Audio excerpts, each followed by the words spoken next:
Bienvenue au podcast Sac du Cœur. Mon nom est Didier Orméjuste. Cette semaine, je serai accompagné par mon collègue Danny Desrivaux. Et comme à l'habitude, Marc-André Chaloux va venir y aller de ses conseils en termes de fantasy football. La saison de fantasy football est terminée, mais quand même, on va faire une petite revue de l'année de joueurs qui ont bien performé, d'autres joueurs qui ont déçu. Et en compagnie de Danny, on va avoir un regard vers l'avant. Habituellement, on fait une analyse des matchs qui ont été joués, mais là, étant donné qu'on enregistre le podcast mercredi, ça fait un bout de temps que ces rencontres-là ont eu lieu et il s'agit de la dernière semaine d'activité, la 18e semaine du côté de la NFL. Alors, on va regarder le portrait de la course aux éliminatoires, autant du côté de l'association américaine que de la NFC. Alors, sans plus tarder, Danny va se joindre à moi. Et Danny, ça va nous permettre d'éviter de parler d'Antonio Brown. Antonio Brown, ça fait partie du passé. Nous, on regarde vers l'avant. Il ne fait plus partie des Buccaneers de Tampa Bay. Bref, je suis plus capable d'en parler ou bien de voir des gens en parler. Nous, on va se concentrer, comme je le disais, sur la course aux éliminatoires parce que là, c'est la dernière semaine déjà du calendrier régulier. Et on va commencer du côté de l'association américaine. Puisque du côté de l'association américaine, il reste encore 2 places disponibles pour les éliminatoires. Et il y a une lutte qui va se déterminer là, au cours du week-end entre 3 équipes pour ces 2 places anti-gens entre 3 équipes. En fait, c'est entre 4 équipes.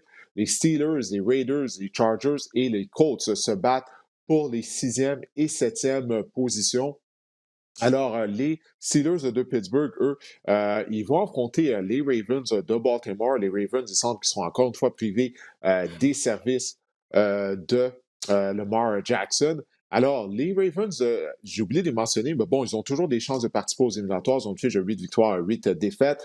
Pour eux, afin de se classer en éliminatoire, ils doivent premièrement vaincre les Steelers et ils doivent espérer une défaite des Chargers, une défaite des Colts et également une défaite des Dolphins de Miami. Donc, on a besoin de beaucoup d'aide du côté des hommes de John Harbaugh. On a perdu nos 5 derniers matchs du côté des Ravens de Baltimore, alors que les Steelers, eux, ils ont besoin de gagner et ils doivent espérer une défaite des Colts d'Indianapolis.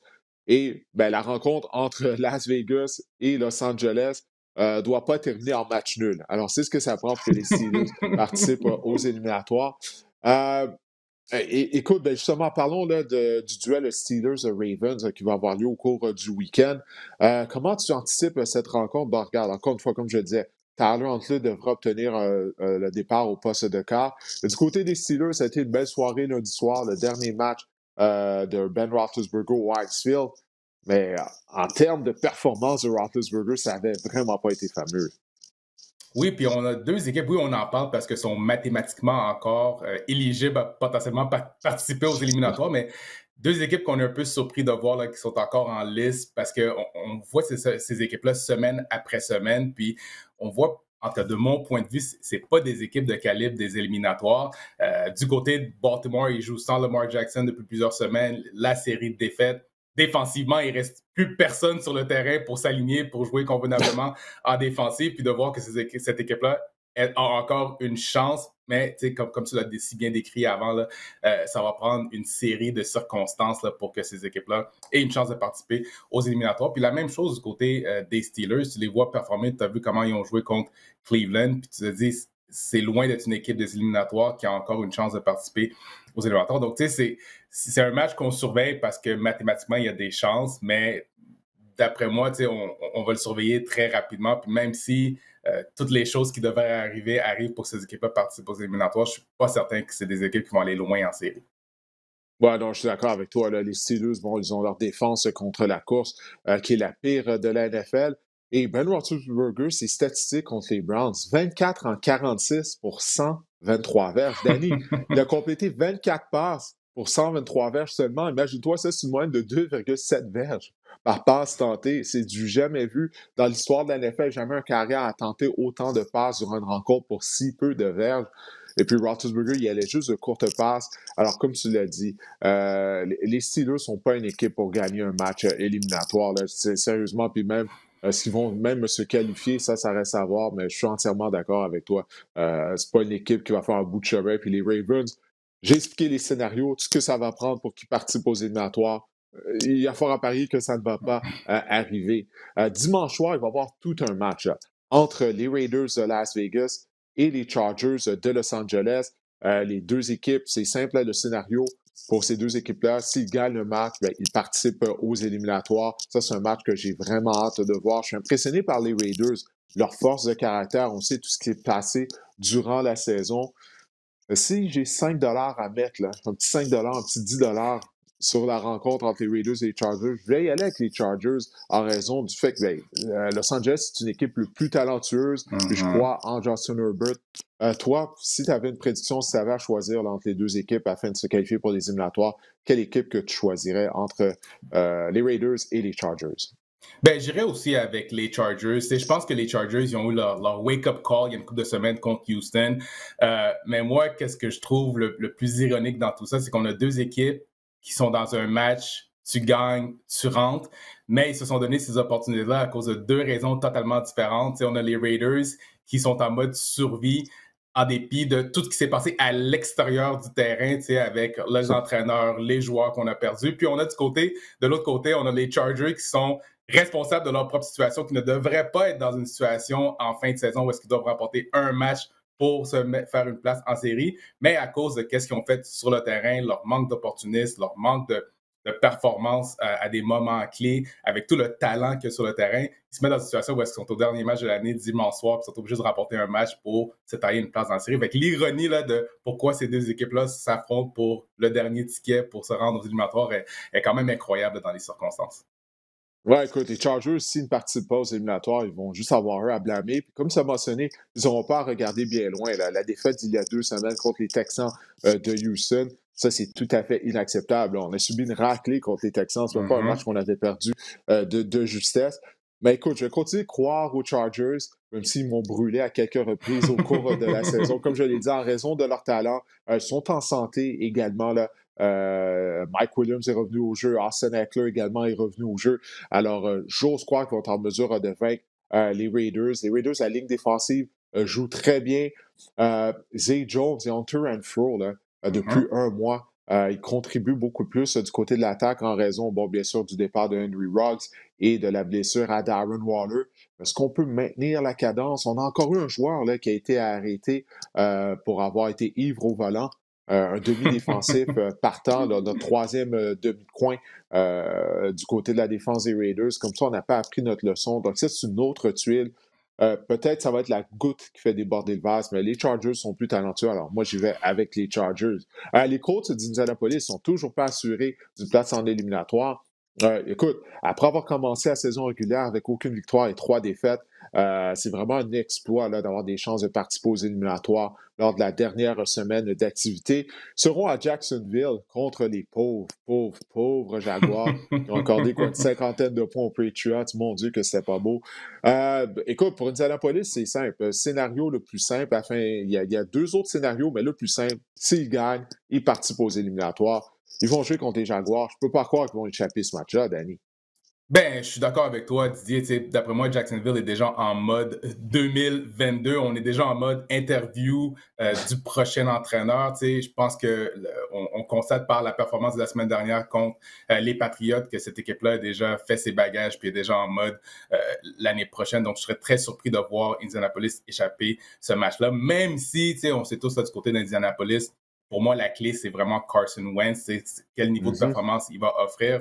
On sait qu'ils vont être capables de bien courir le ballon. On sait qu'ils vont bien jouer défensivement. Mais est-ce que Wentz va être capable de faire les jeux au bon moment, éviter les erreurs critiques au mauvais moment? Mais je pense que même avec une contre-performance de Wentz, je pense qu'Indianapolis peut se présenter là et remporter ce match-là assez facilement.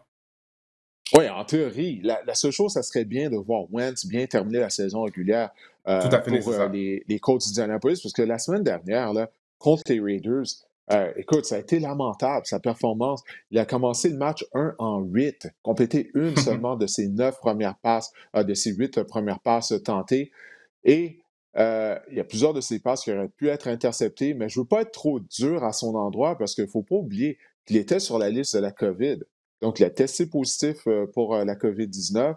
il est non vacciné, il ne s'était pas entraîné de la semaine, puis il avait l'air d'un joueur justement qui ne s'est pas entraîné de la semaine lorsqu'il a joué contre les Raiders.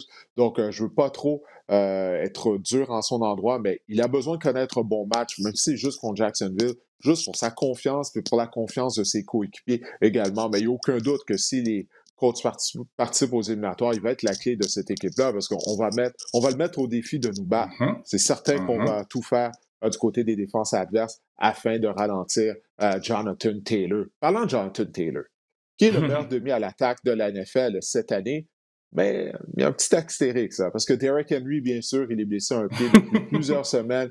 Il connaissait une saison incroyable, malgré le fait que ça fait quoi? Je pense 8 semaines qu'il n'a pas joué, Danny. Il est toujours au 6e rang de la NFL Mhm. au chapitre des verges.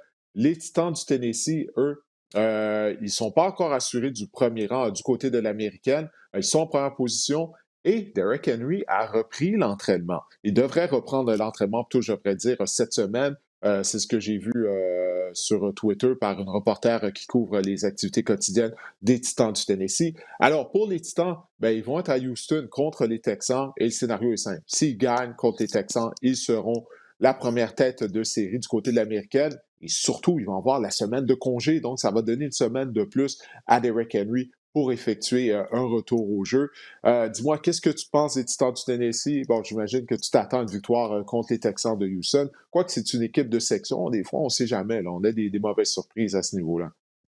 Ben, moi, je m'attends à une victoire des Titans, puis je pense que le capital émotionnel qu'ils vont recevoir du fait de l'espoir d'être à la portée des éliminatoires, l'opportunité de sécuriser home field advantage, une semaine de repos, le potentiel du retour de Derrick Henry. Je pense que c'est une équipe qu'on était presque sur le bord d'oublier quand Derrick Ouais. Henry s'est blessé. On les avait Puis là, je enterrés. pense Moi, je les ai enterrés, en tout cas. exact. Il y a beaucoup de gens qui les avaient enterrés. Puis là, je pense que c'est une équipe qui est en train de se dire, hey, on a peut-être une chance de remporter un Super Bowl, là, la manière que la défensive joue, la manière qu'on est capable de courir le ballon sans Derrick Henry. Donc, si jamais Derrick Henry serait capable de revenir, le repos qui vient avec la semaine de congé. Donc, peut-être que des gens comme A.J. Brown qui reviennent en santé, peut-être un Julio Jones qui, avec le temps off, peut-être serait capable de revenir dans l'alignement et être capable de performer. Fait, il y a des morceaux en place à Tennessee qui font en sorte que c'est une équipe là, qui peut faire un bon bout de chemin dans les éliminatoires s'ils sont capables de rentrer reposés avec du momentum. Oui, non. En plus, ils ont l'avantage du terrain par surcroît, donc les équipes vont devoir se rendre au Tennessee afin de les affronter. Puis Derrick Henry, s'il est réellement à 100%, là, on parle d'une blessure à un pied, c'est un gros demi à l'attaque. Alors, moi, je vais devoir le voir jouer avant de croire qu'il est réellement à 100%. Mais s'il l'est, imagine-toi, Danny, il va avoir les jambes fraîches. Là. Ça fait plus de 2 mois qu'il n'a pas joué. Au mois de janvier, avoir à plaquer Derrick Henry qui va arriver à 100 000 à l'heure, ce ne sera pas reposant pour les équipes adverses. Mais pour moi, Mike Vrabel, si j'avais un vote pour l'entraîneur de l'année, moi, c'est à Mike Vrabel que je le donnerais. Parce que d'être en mesure d'avoir l'opportunité de terminer au premier rang de l'association américaine avec toutes les blessures qu'on a eues du côté des Titans du Tennessee, c'est vraiment là, toute une performance de la part de l'entraîneur-chef Mark Vrabel. L'équipe qui est en deuxième position, ce sont les Chiefs de Kansas City du côté de l'américaine. Les Chiefs seront à Denver pour y affronter les Broncos. Les Broncos, oui, samedi après-midi à 16h30.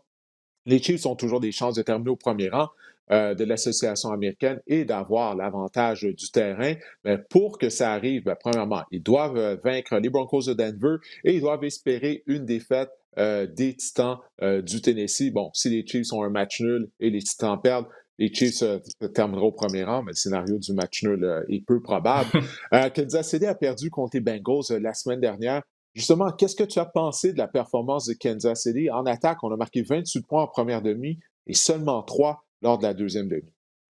Oui, tu sais, oui, on peut parler des insuccès en attaque, mais qu'est-ce qui m'inquiète le plus, c'est vraiment défensivement. Tu sais, j'ai l'impression que du côté de la défensive de Kansas City, on a des choses à se faire pardonner cette semaine, on a des choses à corriger, on a des choses à beaucoup mieux exécuter. Là. Qu'est-ce qu'ils ont laissé Jamar Chase avec Joe Burrow faire contre eux autres sans être capable de s'ajuster?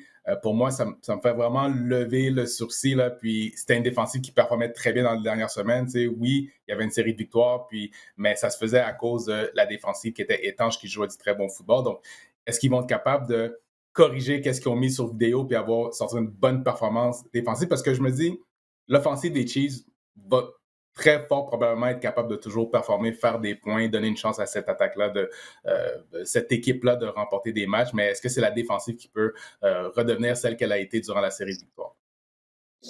Ouais, écoute, la série de victoires, c'était quoi? 8 victoires consécutives qu'on a eues.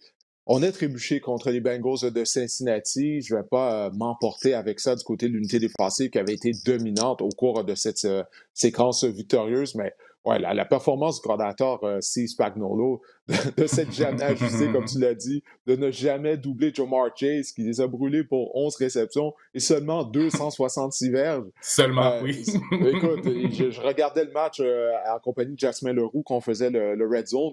Puis on n'en revenait pas. On se disait, mais mon Dieu, à un certain moment donné, on va amener un maraudeur de son côté, on va le doubler. Il n'y a eu aucun ajustement d'apporter. Donc ça a été décevant, mais je ne suis pas inquiet pour Kansas City quand même. Là, après une séquence de 8 victoires, on a trébuché, mais je pense qu'on va se replacer. Du côté des Bengals, on a toujours des chances mathématiques de terminer au premier rang de l'association américaine. Ben, pour ce faire, bon, ça prend une victoire contre les Browns. On va jouer à Cleveland. Baker Mayfield ne sera pas là puisque lui devrait subir une intervention chirurgicale finalement à son épaule gauche. Mais je pense que les valises sont faites là, du côté des joueurs des Browns. Tu parlais des Jaguars de Jacksonville. On a eu une meilleure saison là, du côté de Cleveland. On a quand même eu 7 victoires, mais ça a été vraiment une saison décevante. Je pense qu'on est prêt à passer à autre chose étant donné qu'on est éliminé. Alors, bon, les Bengals vont affronter les Browns.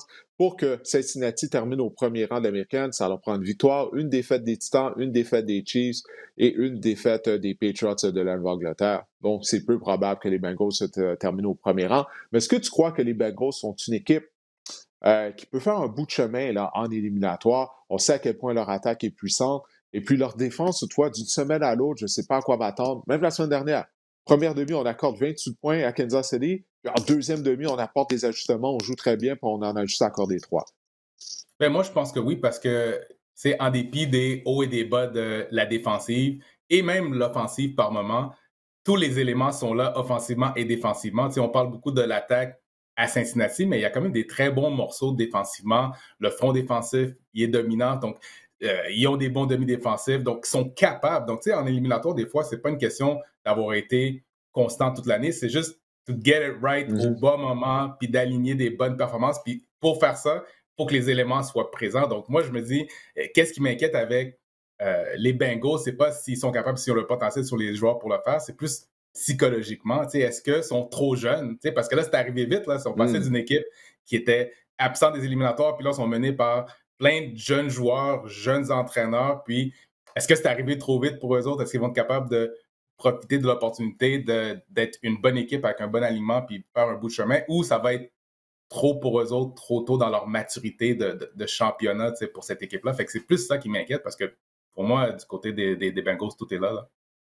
Non, c'est vrai, c'est un bon point que tu amènes parce que gagner, c'est un processus. Hein? Tu sais, c'est rare que tu vois Mhm. une équipe d'une année à l'autre, là, comme les Bengals, qui étaient une des pires formations de la NFL l'année dernière, là, accéder au Super Bowl la saison suivante. Ça arrive, mais rarement. Mais au moins, on a vu la maturité. Les Bengals gagner en maturité cette année. Souviens-toi, la première fois qu'ils avaient vaincu les Ravens de Baltimore, on se disait, waouh, hey, ils ont vraiment Mhm. bien joué. La semaine d'après, ils ont perdu à New York contre les Jets et Mike White. Là, j'avais hâte de voir le genre de performance qu'ils allaient offrir cette semaine, en fait la semaine dernière, contre les Chiefs de Kansas City. Parce que, encore une fois, ils avaient connu un gros match contre les Ravens. Là, je me disais, est-ce qu'il va y avoir un relâchement? La rencontre a mal commencé contre les Chiefs. Je me disais, bon, mais ça y est, ils n'ont pas encore appris de leur Mhm. leçon. Mais là, finalement, ils sont revenus en force pour l'emporter. Donc, on a vu une progression. Ce qui m'inquiète du côté des Bengals, pour moi, Danny, c'est encore une fois, c'est la ligne à l'attaque. La décision de repêcher Jamar Chase en première ronde, ça a été la bonne. Au moment du repêchage, je n'étais pas d'accord. J'aurais préféré les voir repêcher un joueur de ligne à attaque comme Penny Sewell. Mais écoute, il connaît statistiquement la meilleure saison qu'un receveur recru n'a jamais connue dans la NFL. Alors oui, c'est un joueur d'impact. Ça a été la bonne décision de le repêcher. Mais la ligne à l'attaque, encore une fois, en termes de protection, elle a des ennuis, un manque de talent au sein de cette unité-là. Et on va devoir miser sur Joe Mixon et le jeu au sol. On va devoir avoir un équilibre si on veut connaître du succès en éliminatoire, selon moi, du côté des Bengals de Cincinnati. Ça sera à surveiller. Les Patriots de la Nouvelle-Angleterre, eux, bon, ils sont assurés d'une place en éliminatoire. Ils vont jouer à Miami contre les Dolphins. Traditionnellement, les Patriots, ils ont des ennuis à Miami hein, lorsqu'ils jouent contre les Dolphins. Ce match-up va avoir lieu dimanche à 16h25. Les Patriots aussi ont toujours des chances de terminer au premier rang de l'association américaine, mais encore là, ça prend beaucoup de choses. Premièrement, ils doivent gagner. Ils doivent espérer une défaite des Bills, une défaite des Chiefs, une défaite des Titans. Bref, ils doivent gagner et espérer que toutes les équipes qui les devancent au classement perdent, ce qui va fort probablement pas arriver. Mais qu'est-ce que tu as pensé de la performance des Patriots? Bon, c'était contre les Jaguars de Jacksonville. Ils ont fait ce qu'ils avaient à faire. Personnellement, je ne crois pas qu'il y ait beaucoup de choses qu'on peut tirer de cette performance-là. Qu'est-ce que tu penses de l'état de la Nouvelle-Angleterre en ce moment avec seulement un match à jouer en saison régulière? Oui, je suis d'accord avec toi. C'était contre Jacksonville, une équipe qui avait probablement terminé leur saison il y a une couple de semaines. Mais je pense que cette semaine, en dépit de jouer contre une équipe qui ne peut plus participer aux éliminatoires, c'est quand même une défensive de calibre éliminatoire qu'on va affronter du côté de Miami. Une défensive qui est capable de mettre la pression sur le corps, qui est capable de bien jouer dans la tertiaire. Fait que moi, je pense que ça va quand même être un gros test pour les Patriots de voir offensivement et par la passe, comment ils performent contre cette défensive-là. On sait qu'ils sont capables de courir le ballon, les Patriots. On sait qu'ils sont capables de bien jouer défensivement. Donc, c'est pas vraiment cette portion-là de cette équipe-là qui m'inquiète. C'est vraiment plus Mac Jones contre une défensive de calibre éliminatoire. Comment il va se tirer d'affaire parce qu'ils vont avoir besoin de Mac Jones qui est capable de lancer le ballon, faire des gros jeux à des moments opportuns parce que n'importe qui va jouer contre les Patriots va forcer Mac Jones à les battre. Puis je pense que ça va être un bon test pour lui en fin de saison là, de voir qu'est-ce qu'il est capable de faire contre une bonne défensive qui va le challenger. Là. Ouais, je suis bien d'accord avec toi. J'ai bien hâte de le voir, Mac Jones, en éliminatoire. Pour ce qui est des Bills de Buffalo, eux vont terminer leur saison régulière en recevant les Jets de New York. Les Bills, ils sont pas encore assurés du premier rang de la section Est de l'américaine. Mais pour ce faire, tout ce qu'ils ont à faire, c'est de vaincre les Bills de Buffalo. Les Bills de Buffalo, c'est de vaincre les Jets de New York. Ça, c'est le scénario le plus simple pour les Bills. Mais moi, j'ai trouvé leur performance vraiment très inquiétante dans leur victoire de la semaine dernière contre les Falcons d'Atlanta. Écoute, Josh Allen, on s'en est parlé, toi et moi. Josh Allen, on lui demande de tout faire. Non seulement c'est le carrière, mais c'est également leur meilleur porteur de ballon. Une cape de Superman pour qu'on puisse l'emporter du côté des Bills. Puis là, ben, là, il n'avait pas sa cape. Là, il avait des allures de Clark Kent, malheureusement, la semaine dernière pour les Bills de Buffalo. Il a été victime de 3 mauvaises interceptions dans la zone des buts. En plus, on arrivait près de la zone des buts, on ne courait pas avec le ballon en première demi. On passait le ballon, on courait avec Josh Allen. Donc, il a été victime de revirement. Puis là, finalement, Brian Daboll, le coordinateur à l'attaque des Bills, s'est mis à courir avec le ballon de façon conventionnelle. Résultat, Devin Singletary a amassé plus de 100 verges au sol. Je ne sais pas si on va commencer à faire ça plus souvent, ce statut de l'année du côté des Bills, mais tous les problèmes que Buffalo a ont fait surface durant ce match. On est juste chanceux que c'était contre les Falcons d'Atlanta. Qu'est-ce que tu penses de l'état des Bills à la de la Ben, je suis d'accord avec toi, le même constat. J'ai l'impression que les Bills vont avoir une autre opportunité de roder qu'est-ce qu'ils veulent être à la porte des éliminatoires. Est-ce qu'ils vont continuer d'être une équipe qui mise le tout pour le tout sur les épaules de Josh Allen ou est-ce qu'ils vont être capables de développer des systèmes puis des choses qu'ils veulent faire offensivement avec le jeu au sol, comme ils ont été capables de faire en deuxième demi contre l'Atlanta. Puis même si c'est contre les Jets, c'est une équipe qui ne devrait pas vraiment leur donner du trouble. Mais moi, je veux les voir continuer à roder le système du jeu au sol, d'alléger la pression sur Allen avec plus de jeu au sol, avec Singletary, les porteurs de ballon. Les jeux, les jet sweeps avec les receveurs de passes qui ont les McKenzie de ce monde. Donc, je veux leur voir développer cette facette du sol. Puis en red zone aussi, je veux leur voir être capable de mettre le big team personnel puis de jouer du football d'éliminatoire, du smash mouth puis du jeu robuste au sol. Fait que je veux leur voir faire ce genre de football-là contre les Jets cette semaine pour mieux se préparer pour les éliminatoires. Oui, parce qu'il n'y a aucun doute. Là. Lorsque tu arrives près de la zone des buts, tu dois être en mesure de courir avec le ballon. Tu ne peux pas arriver avec des formations avec 5 receveurs de passe continuellement. Ça ne va pas fonctionner. Puis, si tu n'as pas d'attaque au sol, tu ne vas pas contrôler l'allure de la rencontre. Puis, éventuellement, Josh Allen va se blesser si tu lui demandes de toucher au ballon 60 fois par match, comme il l'a fait contre les Patriots de la Nouvelle-Angleterre. Alors, ça va vraiment être à surveiller. Écoute, on va se tourner maintenant du côté de l'association nationale, où là, ben, il y a seulement une place disponible pour les éliminatoires. Les 6 autres places ont déjà été déterminés. Les Packers de Green Bay sont assurés de terminer au premier rang de la nationale et d'avoir la semaine de congé. Alors, on va voir si Aaron Rodgers va même jouer cette semaine. Bon, les Cowboys sont champions de la section Est, les Bucks champions de la section Sud, les Cards, les Rams et les Eagles sont assurés d'une place en éliminatoire. Alors, on va se concentrer là, sur les équipes qui ont encore des enjeux. On ne va pas nécessairement parler des Packers, mais le match de la semaine du côté de la nationale, il n'y a aucun doute, c'est la rencontre qui va mettre aux prises les 49ers de San Francisco aux Rams de Los Angeles, puisque les Niners et les Saints sont les deux équipes qui se battent pour la 7e et dernière position, donnant accès aux éliminatoires. Les Rams, eux, ils veulent s'assurer du premier rang de la section Ouest dans la nationale. Alors, ça va être un match qui sera présenté à 16h25 dimanche. Le scénario est simple pour les Niners. Danny, afin de participer aux éliminatoires, sont en mesure de vaincre les Rams. Ils vont participer au match d'après-saison. Oui, exactement, mais ça ne sera pas un défi de petite taille là, parce qu'ils affrontent les Rams. Puis je pense qu'il aurait espéré que les Rams soient dans une situation où est-ce que c'est plus sécurisé, ils vont pouvoir reposer tout le monde, mais c'est loin d'être le cas. Les Rams vont avoir tous leurs joueurs disponibles. Ils veulent sécuriser la première position dans l'ouest de la nationale, jouer à domicile pour commencer les éliminatoires. Donc, ça ne sera pas un défi de petite taille. Puis, en plus, du côté de San Francisco, on va sûrement jouer avec Trey Lance, qui est encore un jeune carrière. Oui, c'est un carrière recrue, mais c'est pas un carrière recrue qui a joué tous les matchs cette saison. C'était le backup de Garoppolo. Donc, c'est encore un carrière jeune en expérience, donc qui vit des moments de haute pression. La semaine dernière, il devait jouer un match pour la survie de l'équipe dans la course aux éliminatoires. Puis là, il en fait face à un autre. Puis je sais que Shannon a fait un bon travail la semaine dernière de aider son carrière, le mettre dans des bonnes positions pour faire des jeux, mais est-ce qu'il va être capable de le faire une deuxième fois contre la défensive des Rams, qui n'est pas celle de Houston? C'est pas le même mandat là, pour le jeune carrière.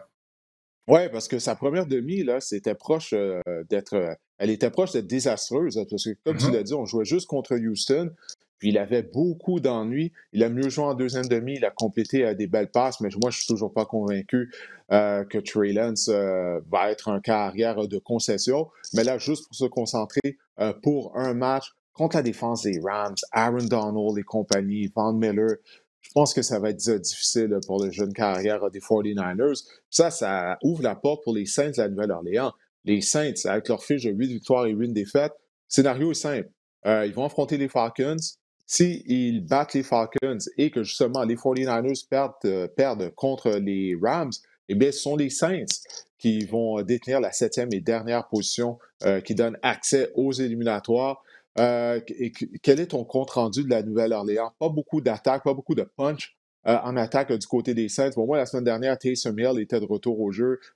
Tous les joueurs qui avaient raté le match de la semaine précédente contre Miami en raison de la COVID étaient de retour. Puis il reste qu'on a une défense qui, par moment, est dominante du côté de la Nouvelle-Orléans. Alors ça leur permet toujours d'être dans les matchs, même si l'attaque n'est pas très prolifique.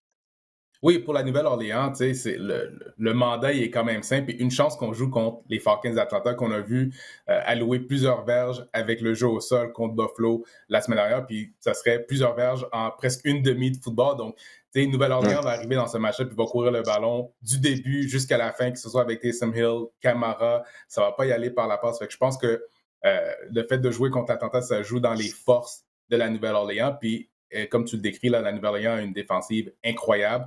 Donc, s'ils étaient capables de remporter ce match-là, puis la défaite de San Francisco leur donnait une chance de rentrer dans l'éliminatoire, la question que j'ai, c'est est-ce que les Kamara puis les Taysom Hill sont capables d'en faire assez pour supporter le travail de la défensive? Parce que cette équipe-là a une défensive de calibre éliminatoire, peut-être même de calibre championnat. On les a vus le faire plus tôt dans l'année, mais c'est offensivement là, qu'il n'y a juste pas assez de mordants, pas assez de joueurs explosifs pour faire des gros jeux.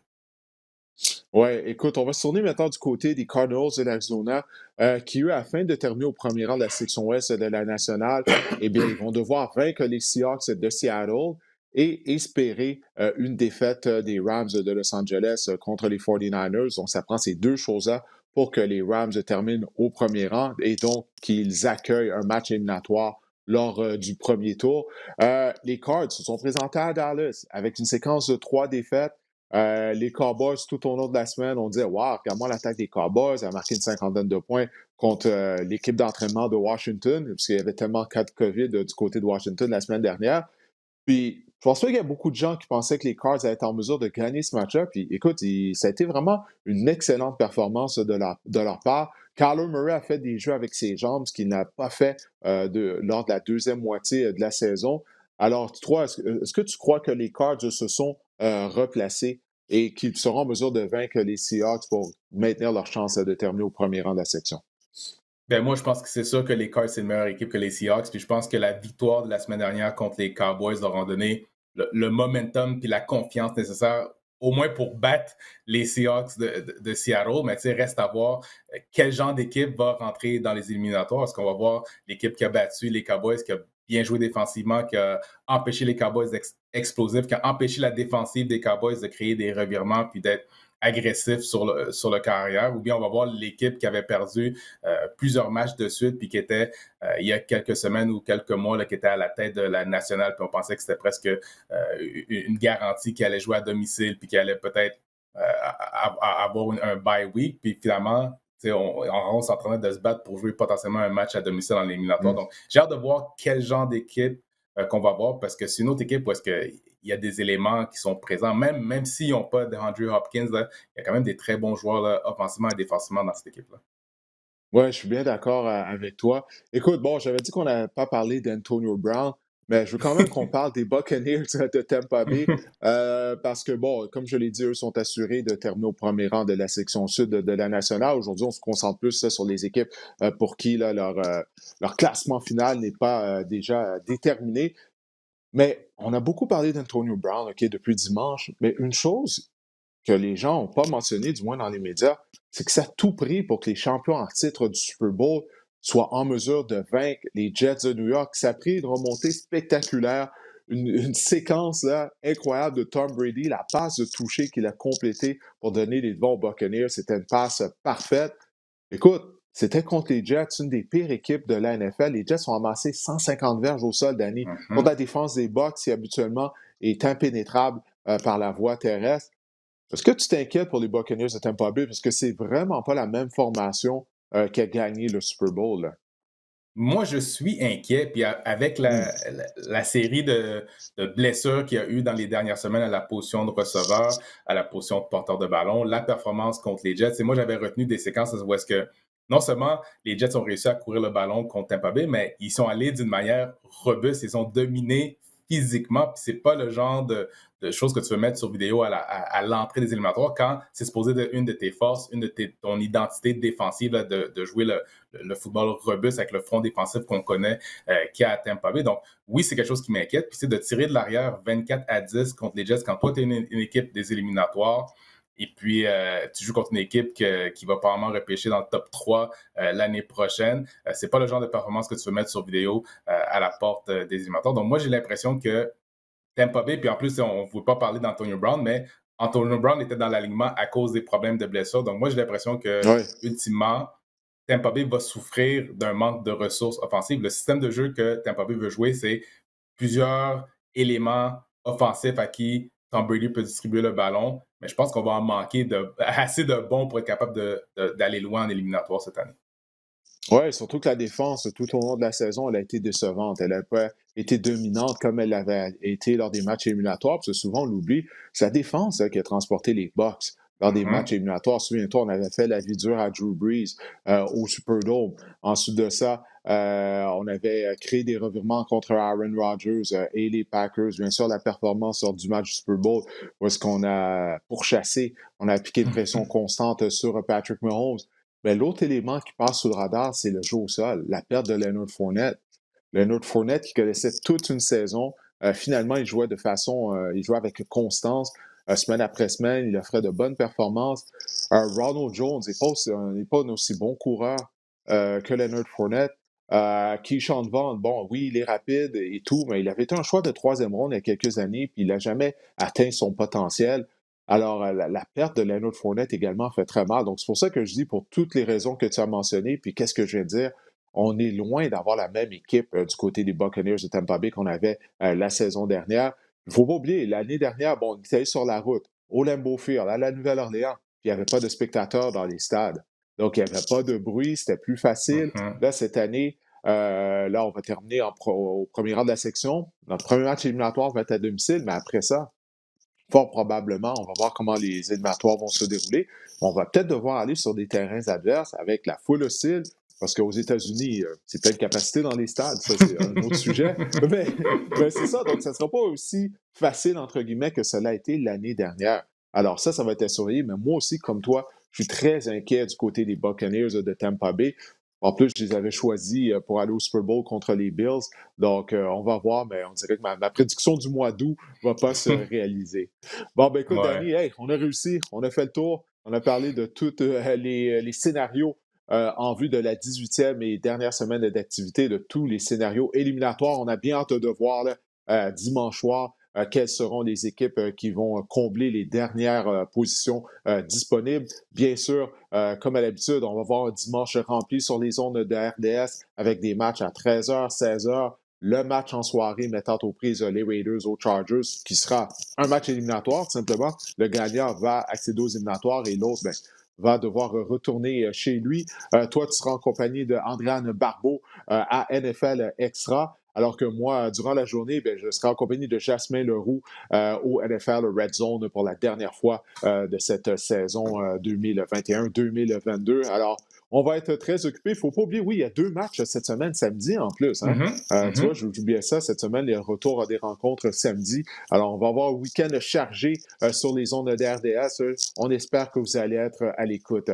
Ben, écoute, Danny, je te remercie de t'être rejoint au podcast Le Sac du Cœur. Ça fait toujours plaisir de Toujours un t'avoir plaisir. comme invité. Ben oui, j'aime toujours savoir qu'est-ce que tu penses. Là, on a plus le temps de parler en longueur que lorsqu'on est en ondes à la télé là, des équipes. Alors écoute, je te souhaite de passer une bonne fin de journée. Puis de toute façon, ben, on se voit au boulot au cours du week-end.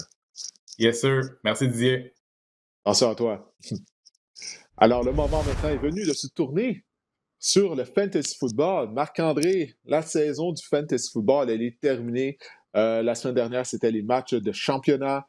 Alors, on va regarder en arrière un peu les joueurs qui nous ont impressionnés par leur performance, les joueurs qui nous ont déçus, parce qu'il y a quand même le fantasy football. Bon, les saisons sont terminées, mais le fantasy football individuel, ça se poursuit. Donc, pour les gens qui sont des mordus, ils peuvent continuer de jouer, pas juste au cours de la 18e semaine, mais également lors des éliminatoires. Absolument. Et aujourd'hui, j'ai envie de faire avec vous un genre de laboratoire un peu. Je vais décider de me pencher sur la question de la constance des joueurs fantasy de semaine en semaine au cours de la dernière saison, parce qu'on le sait, la plupart des gens, la plupart d'entre vous jouez à des pools ou des ligues fantasy de format head-to-head, donc face à face. Donc, de semaine en semaine, la constance des joueurs peut parfois être... il y a des chiffres qui peuvent être révélateurs ou il y a des... afin de connaître peut-être la vraie nature ou la vraie valeur de certains joueurs. Je me suis basé pour cette chronique sur le site Fantasy Pros qui offre une charte de constance et j'ai divisé ça en 3 parties. Donc, chez les quarts, on va regarder ça chez les quarts, chez les porteurs de ballon et chez les receveurs de passes. Donc, la charte Fantasy Pro chez les corps a évalué, disons, les performances des corps à chaque semaine et divisé ça en 3 catégories. Donc, une performance médiocre, c'est moins de 15,3 points fantasy au cours de la semaine. Bon, c'est entre 15,3 et 23 points fantasy. Il est excellent. C'est plus de 23 points fantasy par semaine. Et ce qu'on remarque, c'est que les corps avec le meilleur ratio de qualité, c'est-à-dire des performances soit bonnes, soit excellentes, eh bien, voici le top 5. C'est vraiment, on voit que c'est des corps vraiment qui ont connu une saison exceptionnelle. Josh Allen a obtenu une bonne ou une excellente performance dans 14 matchs sur 16 cette saison. Aaron Rodgers, 13 sur 15. Matthew Stafford, 13 sur 16. Justin Herbert, 13 sur 16, donc 81%. Et Jalen Hurts, 12 sur 15. Donc, c'est seulement les 5 quarts cette saison qui ont obtenu au moins un départ de qualité dans au moins 80% de leurs matchs. Et ce qu'on remarque, c'est ces 5 quarts-là, eh bien, il y en a plusieurs que ce n'étaient pas vraiment des quarts que vous avez repêchés dans le top 5 à la position de quart arrière. Je pense notamment à Certainement pas Jalen Hurts, hein? Non, certainement pas Jalen Hurts, qui a été vraiment une aubaine cette année en format fantasy. Donc, Jalen Hurts, même Aaron Rodgers était pas nécessairement pris dans le top 5 dans certaines ligues. Matthew Stafford encore moins et Justin Herbert non plus. Et ce qu'on remarque, c'est que vous le dites, bon, les cartes qui ont été pris tôt dans vos poules, c'est-à-dire Patrick Mahomes, par exemple, vous vous demandez, bon, qu'est-ce qui s'est passé? C'est que Patrick Mahomes, on sait qu'il a connu vraiment une saison fantasy en dents de scie, et ces statistiques-là le prouvent. Pat Mahomes a vraiment connu vraiment une saison en dents de scie. Donc oui, il a obtenu 15,3 points fantasy ou moins dans 5 matchs cette saison. Et ça, c'est pour un carrière que plusieurs dans vos ligues fantasy, vous repêchiez comme premier quart ou dans le top 3 facilement à la position. Ce qui est intéressant, Tom Brady, c'est que l'écart entre les excellentes performances et les performances médiocres était très grand. Donc, il a lui aussi obtenu moins de 15,3 points fantasy dans 5 matchs cette saison. Donc, on peut se poser la question, est-ce que les performances excellentes, qui sont quand même peu fréquentes de ces corps arrière-là, valent le coup versus, disons, les matchs où les corps arrière ont vraiment été mauvais? Et ce qu'on peut remarquer ou ce qu'on peut en déduire ou la conclusion qu'on peut tirer chez les corps arrière, c'est que repêcher un corps arrière tôt, eh bien, la production n'est jamais vraiment garantie ou la valeur n'est pas vraiment garantie ou le rendement n'est pas vraiment garanti. Ce que les corps comme Jalen Hurts, Josh Allen, Aaron Rodgers, Matthew Stafford, Justin Herbert ont permis cette année, c'est d'obtenir un excellent plancher pour vous à chaque semaine. Je pense qu'ils ont été plus utiles au niveau fantasy que des quarts comme Patrick Mahomes et Tom Brady, dont les performances varient, le changement, la variance entre les deux extrêmes sont vraiment est vraiment grande cette saison. Oui, ça n'a vraiment pas été constant, hein. Ça a été tout ou rien d'une certaine façon. On sait que les Chiefs, à un certain moment donné, ils ont eu un passage à vide du côté de leur attaque. Là, on se demandait qu'est-ce qui se passe avec Patrick Mahomes, parce qu'il nous a tellement habitués à avoir des performances de 4 ou 5 passes de toucher par rencontre. Mais non, effectivement, non, c'est très intéressant, là, ces comparaisons là, que tu as fait. Comme quoi que ça aurait peut-être été mieux d'avoir Jalen Hurts que Patrick Mahomes cette année, parce qu'il a été plus constant. Et tu sais, c'est décevant là, lorsque tu as une semaine où ton carrière partant fait juste 10 points. Ça fait vraiment mal. Puis Tom Brady, la première chose qui me vient en tête, c'est le match contre les Saints de la Nouvelle-Orléans, où que les Bucks ont été blanchis. C'est la première semaine des éliminatoires en plus au niveau du fantasy football. Imagine-toi comment ça a dû faire mal aux propriétaires de Brady en termes de fantasy football. Ici, on se projette dans la prochaine saison. Est-ce que c'est utile de repêcher un quart comme Patrick Mahomes? Parce qu'on s'entend, dans cette liste-là, Matthew Stafford, Aaron Rodgers, Justin Herbert, Jalen Hurts, Patrick Mahomes va être encore repêché avant ces quarts-là au niveau fantasy. Est-ce que, et tôt dans vos repêchages, est-ce que c'est à se demander si ça vaut la peine ou on peut attendre des quarts comme Jalen Hurts ou même des quarts qui vont pouvoir émerger davantage? Je pense rapidement à Joe Burrow qui a obtenu vraiment une fin de saison. Il a connu 2 matchs exceptionnels. Je sais, il y a plein d'impondérables, il y a plein d'intangibles. La façon dont on va mener l'attaque chez les Bengals la saison prochaine, est-ce que ce sera plus une attaque axée sur l'attaque aérienne plutôt que le jeu au sol? Ça reste à voir, mais Joe Burrow et ça vous permet également, lorsque vous repêchez un quart vraiment plus tard, ça vous permet de combler d'autres positions qui priment ou plus importantes plus tôt dans votre repêchage. Oui, non, mais je suis entièrement d'accord avec toi. Parce qu'il y a plusieurs carrières que la production également est similaire au bout du compte quand tu regardes ça. Donc, d'être patient avec la position de carrière au repêchage, peut-être que, du moins avec ce que tu viens de nous montrer, de nous prouver avec les chiffres à l'appui, c'est peut-être la stratégie à employer, comme tu dis, là, puis d'essayer d'avoir des meilleurs joueurs à d'autres positions. Maintenant, la position de porteur de ballon, comment ça s'est déroulé, là? Quels sont les joueurs qui ont été les plus constants? Parce que ça a été vraiment une saison bizarre, là, la position de porteur de ballon, avec les blessures à Christian McCaffrey et Derrick Henry notamment. Vraiment bizarre. Et la charte de Fantasy Pro, je vais vous la montrer encore une fois. On dit que les performances médiocres, bon, c'est moins de 10,4 points fantasy par semaine. Une performance bonne, c'est entre 10,4 et 17,5 points fantasy. Une performance excellente, c'est plus de 17,5 points fantasy. Il a seulement eu 2 joueurs cette saison qui ont obtenu un rendement exceptionnel, donc plus de 17,5 points fantasy dans au moins la moitié de leur match. C'est Jonathan Taylor et Derrick Henry. On s'entend que Derrick Henry, on se base vraiment sur une demi-saison dans son cas. Les meilleurs porteurs de ballon en termes de ratio de qualité, donc je le répète, des performances bonnes est excellente. Et bien évidemment, Jonathan Taylor a connu une saison exceptionnelle et les chiffres vraiment le reflètent encore. Austin Ekeler vient en deuxième position avec 87%, donc 13 matchs sur 15. Il a obtenu vraiment des départs de qualité. Et Najee Harris, 13 matchs sur 16. Ce qu'on peut remarquer, c'est que c'est vraiment des receveurs qui sont des vaches à lait. Hein. En anglais, on dit des bell cows, des joueurs qui ont vraiment qui dominent vraiment les opportunités dans le champ arrière à outrance ou qui ont quasiment la totalité des courses au cours d'un match ou des opportunités au cours d'un match. C'est tellement rare ça maintenant. Hein? Exactement, exactement. Et c'est ça vraiment qu'on remarque, c'est il faut vraiment trouver ces au cours des saisons parce que, mais encore là, est-ce que vache à lait ou ces porteurs de ballon qui sont utilisés à outrance, est-ce que c'est un gage de succès? Je vais vous donner deux exemples qui sont peut-être sur la pente descendante. On a vu Ezekiel Elliott cette année qui vraiment a connu une saison vraiment en dents de scie lui aussi. Il a obtenu moins de 10,4 points fantasy dans 7 matchs sur 16 cette saison.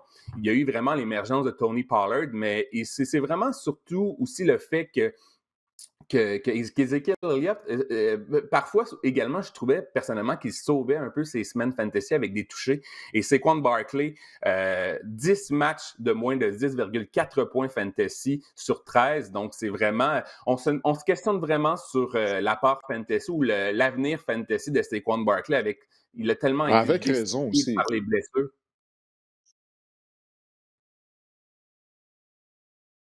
Oui, je disais que oui, je disais c'est avec raison, oui, qu'on s'inquiète de l'avenir fantasy football et au vrai football de Saquon Barkley, parce qu'il est simplement pas le même joueur qu'il était avant de se blesser un genou. Mais on sait, hein, lorsqu'on souffre d'une déchirure à ligament croisant antérieur, ça prend au moins 2 ans à la fin de revenir à 100%. Donc, on espère que lors de la saison 2022, on va voir le Saquon qu'on avait vu en début de carrière qui était tellement électrisant. Puis, du côté d'Ezekiel Elliott, il est définitivement sur la pente descendante. Je pense qu'on a vu le meilleur de la carrière d'Ezekiel Elliott. Il ne va jamais revenir au joueur qu'il était. Mais pour précisément cette saison, il a été ennuyé par une blessure à un genou depuis quelques semaines. Puis j'ai remarqué, lors du dernier match même, il portait une orthèse à un genou.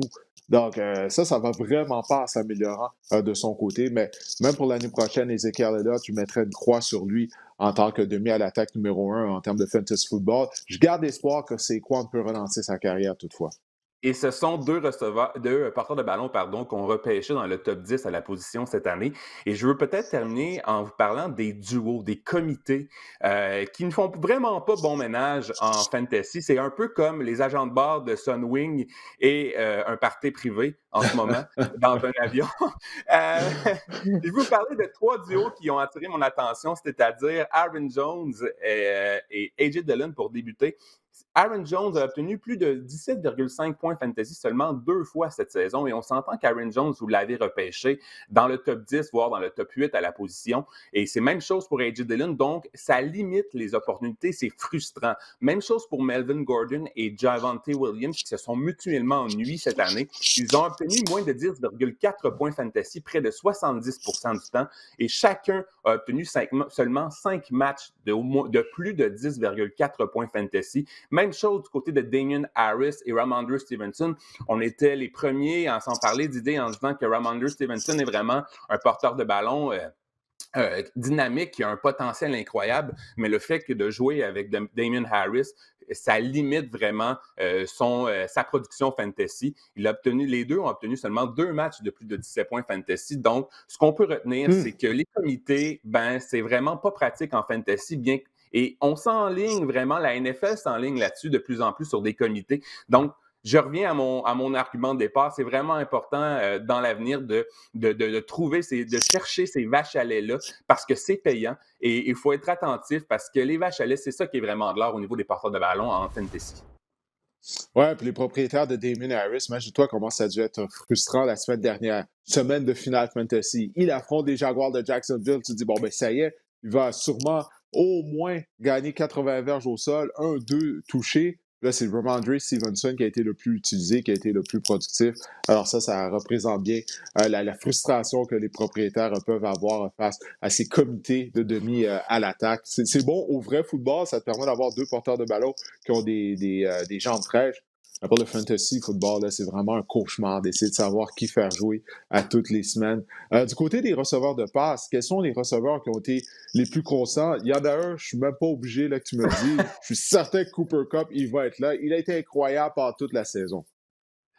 Je vais vous présenter tout d'abord la charte au niveau des receveurs. Donc, encore là, je me suis basé sur le site Fantasy Pro. Bon, une performance médiocre, c'est moins de 8 points fantasy par semaine. Une bonne performance, c'est entre 8 et 13,7 points fantasy. Une excellente performance, c'est plus de 13,7 points fantasy à la position de receveur de passe. Évidemment, le meilleur ratio, c'est Cooper Kupp et c'est vraiment exceptionnel dans son cas. Il a obtenu au moins, dans 15 matchs sur 16, il a obtenu un ratio de qualité supérieur à plus de 8 points fantasy.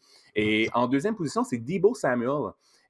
Qui a obtenu vraiment 87% du temps, a obtenu un ratio bon ou excellent. Et en troisième, c'est Deontay Johnson. Ce qu'on remarque avec ces trois receveurs-là, c'est que c'est des joueurs qui ont vraiment été ciblés à outrance dans leur attaque respective.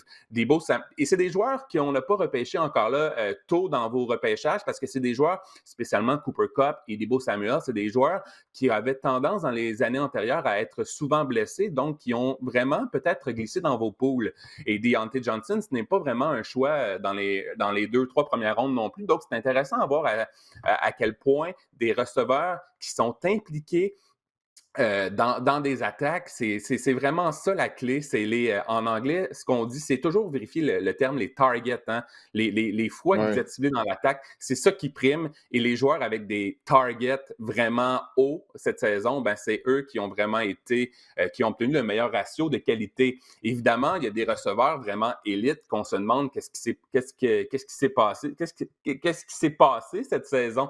Je pense d'ailleurs à Tyreek Hill qui a vraiment connu une saison un peu à l'image de Pat Mahomes. Je pense qu'un peu ça va de soi. Si Pat Mahomes a vraiment eu une mauvaise saison, je pense que Tyreek Hill, également, ses statistiques vont en souffrir. Tyreek Hill a obtenu, Didier, moins de 8 points fantasy dans 9 matchs cette saison sur 16. C'est pour un receveur que vous repêchiez dans le top 3, en première, voire début de deuxième ronde dans vos poules. Ça fait mal. Exactement. Ça n'a vraiment pas été une bonne affaire pour vous. Et on peut se poser la question, est-ce que il a obtenu quand même plus de 14,7 points fantasy dans 5 matchs cette saison.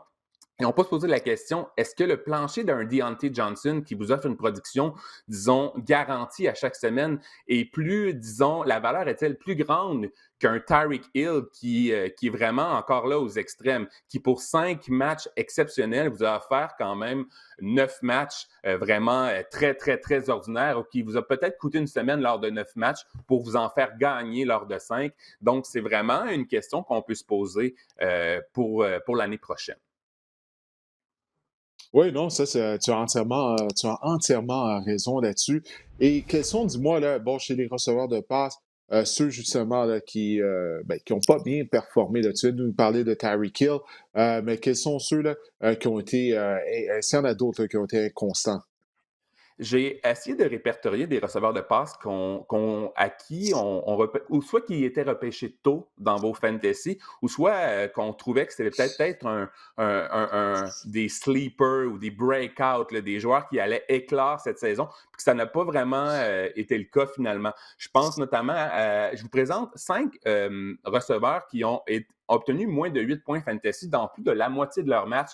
Et les noms sont quand même intéressants. Je pense à CeeDee Lamb, que tout le monde voyait comme étant un receveur qui allait éclore cette saison. Terry McLaurin, Allen Robinson. Dans son cas, Allen Robinson, ça a été une saison vraiment catastrophique. Il a obtenu seulement un match de plus de 8 points fantasy. La Vesca Cheno, pour plusieurs, qui était un sleeper, un joueur qui pouvait vraiment passer sous le radar et qu'on repêchait quand même assez tôt dans les fantasy en début de saison. Ça a été vraiment catastrophique pour lui. Et Michael Pittman également.